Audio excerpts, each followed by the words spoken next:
I go into the 2004 debates. Missouri Governor Mel Carnahan died Monday night in a plane crash about 30 miles south of St. Louis. The 66-year-old governor was running for the U.S. Senate against incumbent Republican John Ashcroft. Next, we'll show you a portion of the 5 o'clock newscast from KSDK in St. Louis, which leads with the story of Governor Carnahan's death. Later in the newscast, a look ahead to tonight's presidential debate between Vice President Al Gore and Texas Governor George W. Bush.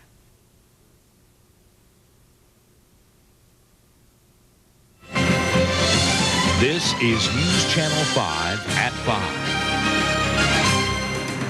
5. A plane believed to be carrying Governor Mel Carnahan, his son Roger, and senior campaign advisor Chris Sifford went down in Jefferson County. We heard a large explosion which shook our patio doors. The whole house just shook. There were no survivors. It was a slow process, but the agonizing news finally began to sink in. Our thoughts are very much with the families at a time. The highest-ranking leader in the state of Missouri is dead. Federal investigators search for answers in Jefferson County, and Mr. Carnahan's replacement, Lieutenant Governor Roger Wilson, looks to the people of Missouri for support. And I would like to ask for permission to lean on about 5 million Missourians' shoulders. And good evening, everyone. Thank you for joining us. It could be days before even a preliminary cause of Monday night's crash is known. The crash claimed the life of Governor Carnahan, his son Randy, and top political aide Chris Sifford. News Channel 5's Steve Jankowski begins our team coverage tonight near the crash site in Jefferson County. Steve? The National Transportation Safety Board is leading this investigation, Dan and Deanne, and although they stress there will be no new information today, from what they've already said, it's unboundedly clear that this will be an incredibly difficult and long process. We could never get close to it, but federal and state investigators made the journey into a crash site that Jefferson County Sheriff Glenn Boyer called grim. The spokesman for the NTSB describes it as worse than she expected.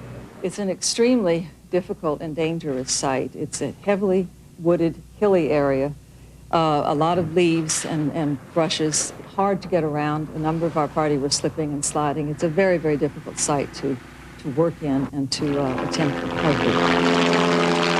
So a federal investigator used a Missouri Highway Patrol helicopter to get over the scene to determine how far the wreckage was spread, to check for any pattern of impact, and then map the crash site. From the ground, it appeared the force of the explosion was horrific. The pieces are small as this in many cases. There were some larger pieces. Some were strewn around the trees on the ground, but it's a very difficult recovery process. It's hard to find the pieces. We will do it, but it's going to take some real work. Authorities made recovery and identification of the remains a top priority, but even the NTSB stresses that part of the job may not be finished until sometime tomorrow. Believed to be among the dead, Chris Sifford, with relatives living less than 2 miles away from where he died. I was just mainly going down to help them look, for survivors or whatever, I was hoping for that, and then we found out that there's no survivors, so it's just very tragic.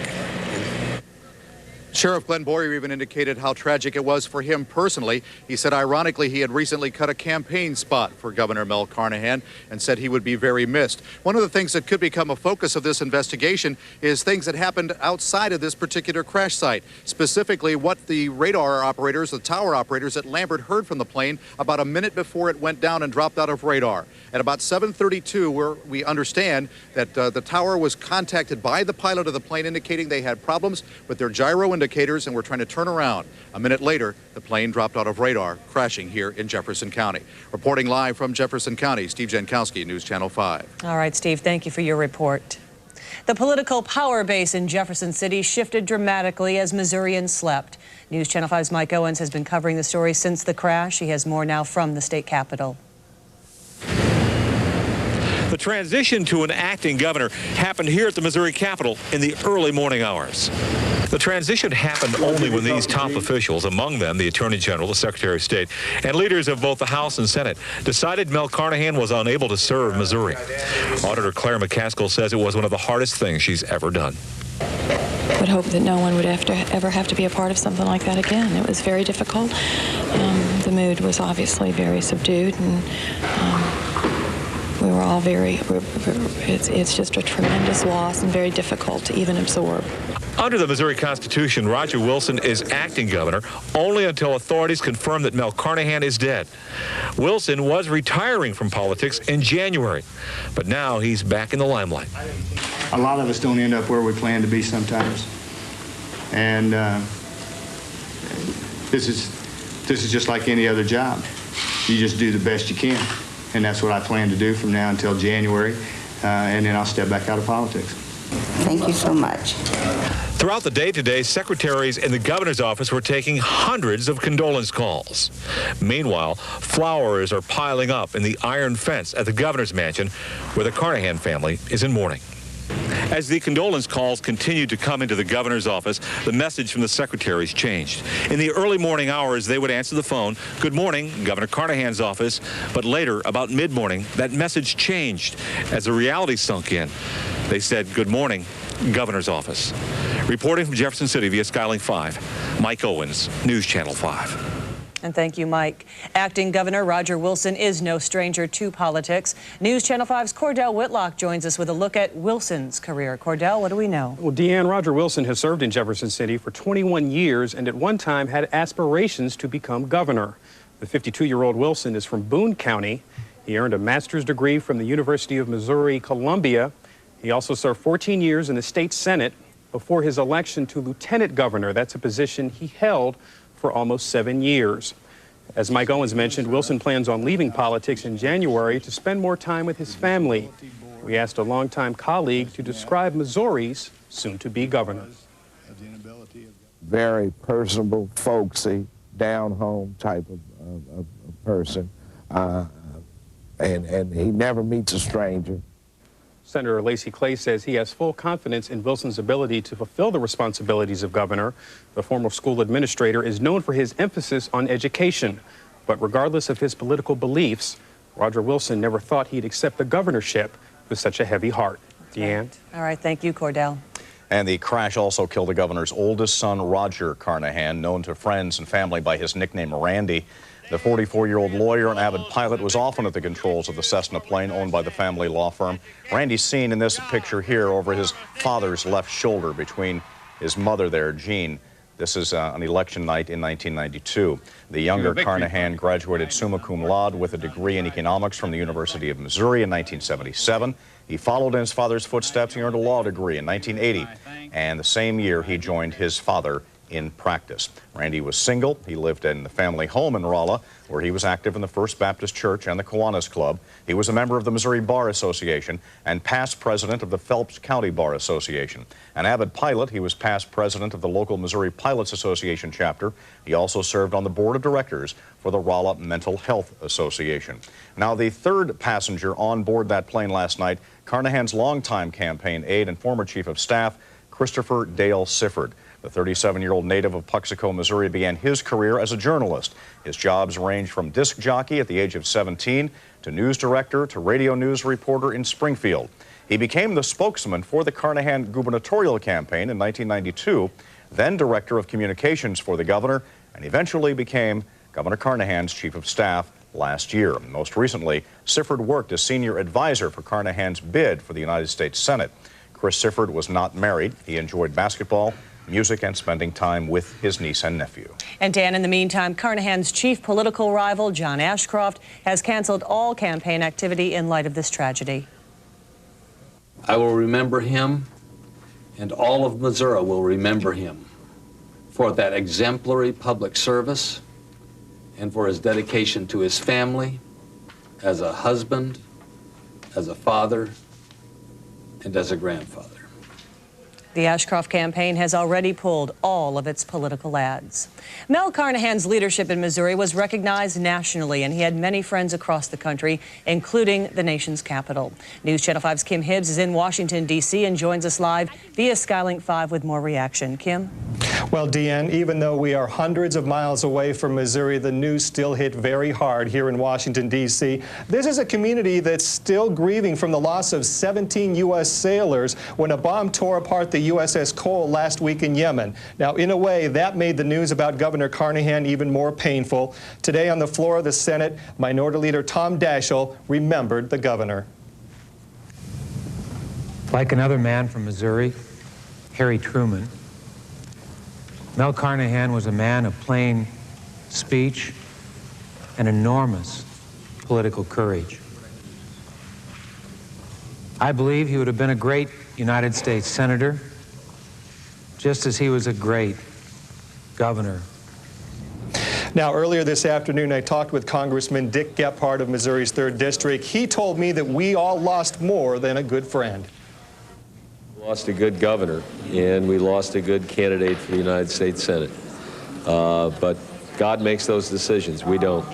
And we'll just remember him and honor his memory as a decent, kind, honest public servant. And that's what we need in our country today. Now, we'll have more reaction from Washington coming up tonight at 6. We'll take a closer look at Governor Carnahan's education legacy. Reporting live from Washington, Kim Hibbs, News Channel 5. We'll see you at 6, Kim. And joining us now to talk about the Senate race and the future of the Democratic Party now is KSDK political analyst Dave Robertson. Thank you for taking time out again. Let's begin with an explanation of what happens now. The ballot, a lot of questions regarding that. A lot of people still don't understand what happens with the ballot and how this could all play out. When people go to the polls on November 7th, they'll find on the line for governor, for U.S. Senator, John Ashcroft, the incumbent on the Republican line, and Mel Carnahan on the Democratic line. It's too late to remove Carnahan's name, so they will have the choice of choosing between those two or a third-party candidate. Nothing can be done, as we're pointing out here on this graphic, to legally remove his name. A new challenger could enter through a write-in campaign. That's unlikely. That's very unrealistic. Hardly anybody is as well known on the Democratic side as Mel Carnahan is. It'd be very difficult to get the advertising up in time and get people to do the write-in. If Carnahan does win, and Lieutenant Governor Wilson, or then Acting Governor Wilson, has the chance to fill the vacancy, would he appoint a caretaker to that position or a true competitor for a campaign down the road? That would be the question. There'd be two choices. I think that there'd be a lot of pressure to appoint someone who could win the seat in 2002 when it was up against someone who possibly has already shown that they can get a lot of votes statewide.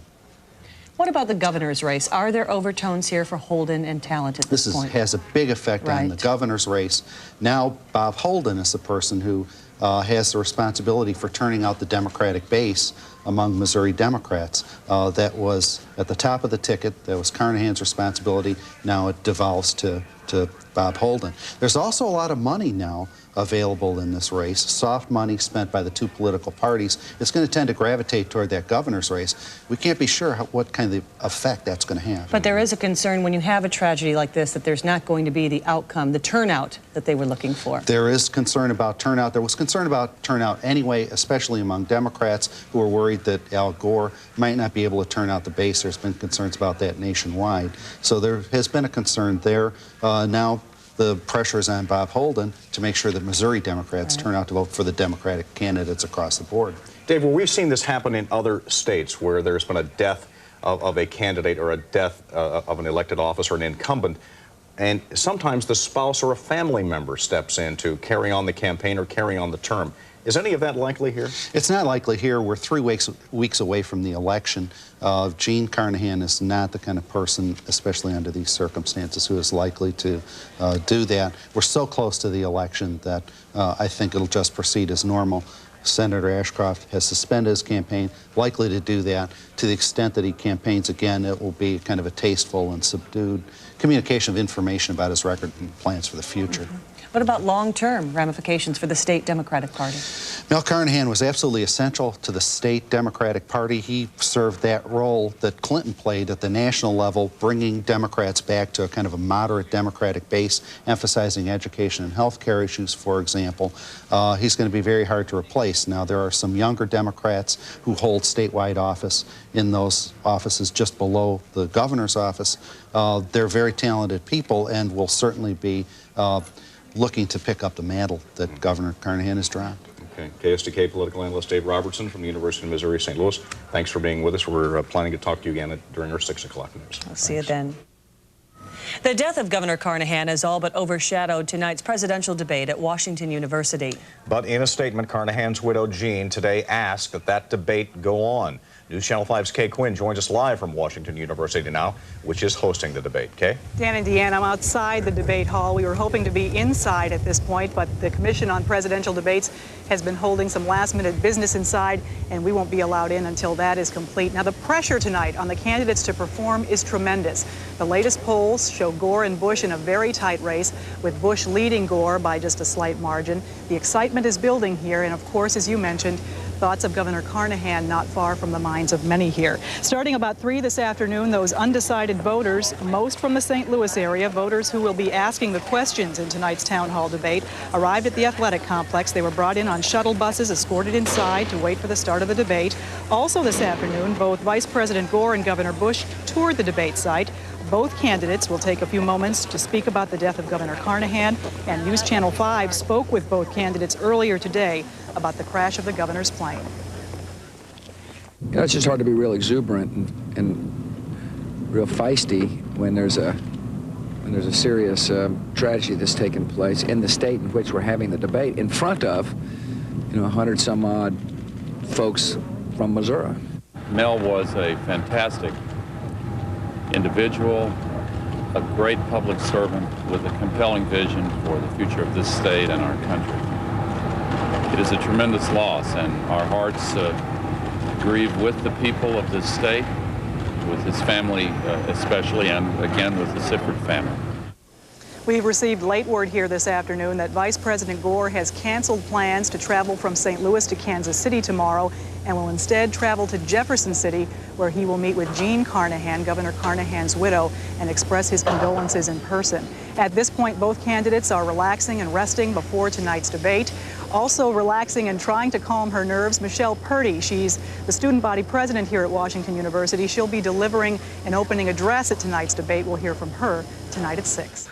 As you would expect, a very emotional day at the state capitol. And the state of Missouri is now in an official period of mourning after the death of Missouri Governor Mel Carnahan. News Channel 5's Mike Owens joins us live from Jefferson City now. Mike? Good evening, Dan. Acting Governor Wilson is operating on very little sleep, as are many folks here in Jefferson City today. He was asked today what he would say to Missourians about the death of Mel Carnahan. He had a rather unexpected answer. I'd like for them to hug their families. And I would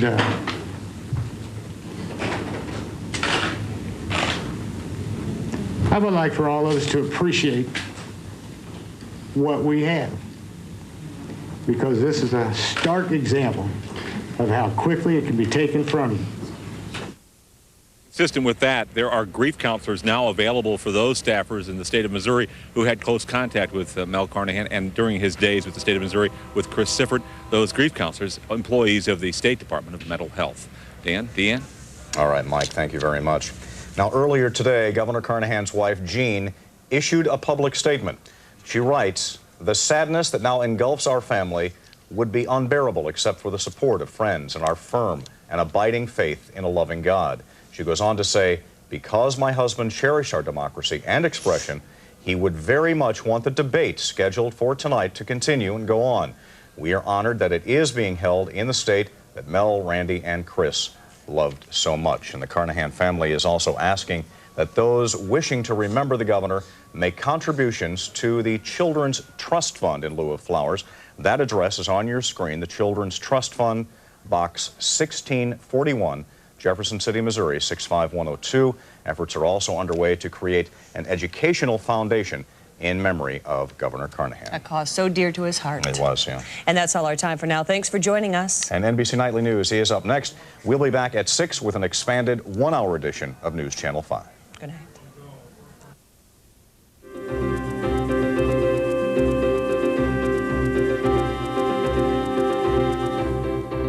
Here's a look at our